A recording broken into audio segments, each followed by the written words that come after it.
මං දැක්ක තැන කියන්නේ ආන් අහවලා එනවා කියලා. මුන්ද කියනවා ශිව දෙවියන්ගේ මේ මැද තියෙන ඇහැ බලාගෙනලු අපි ඌණ රොමේ හදාගත්තේ. මං කිව්වා ඔය අරිහත් දජේ ගලවල ඉවර වෙලා පූණ නූල දාගෙන ඉවරලා ශිවලිංග පුදන්නේ. බුද්ධ භෝගේ කාලා බුදුහාමුදුරන්ටම ගහනවා. මෙවුන්ට මේ පට්ටන් දෙනෙවුන්ට ගහන්න ඕන. මහාචාර පද. එච්චර ඒ ගැන කියන්න. අනිත් එක අර පුටුවක් උඩ ඉඳගෙන පුටුව ඇද්දායින් පස්සේ උඩ ඉන්නවා වගේ පෙන්වන කිව්වනේ එක්කනේ. අනගාരിക ධර්මපාලතුමා හිටියෙන් නම් කියන්නේ ගොන්තඩියෝ උඹ ඉන්නේ උඩ නෙමෙයි බිමනේ මීහරකෝ කියලා. ඉතින් පුටුව ගත්තයින් පස්සේ උඩ කොහෙද මේ මිනිහා ඉන්නේ? කසිප්පු ගහලාද? ගංජා ගහලාද?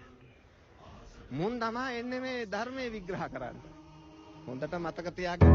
තාම කැලේ සිංහයෝ ඉන්නවා. එව්වට උත්තර නොදෙන්න හේතුවක් නිසා.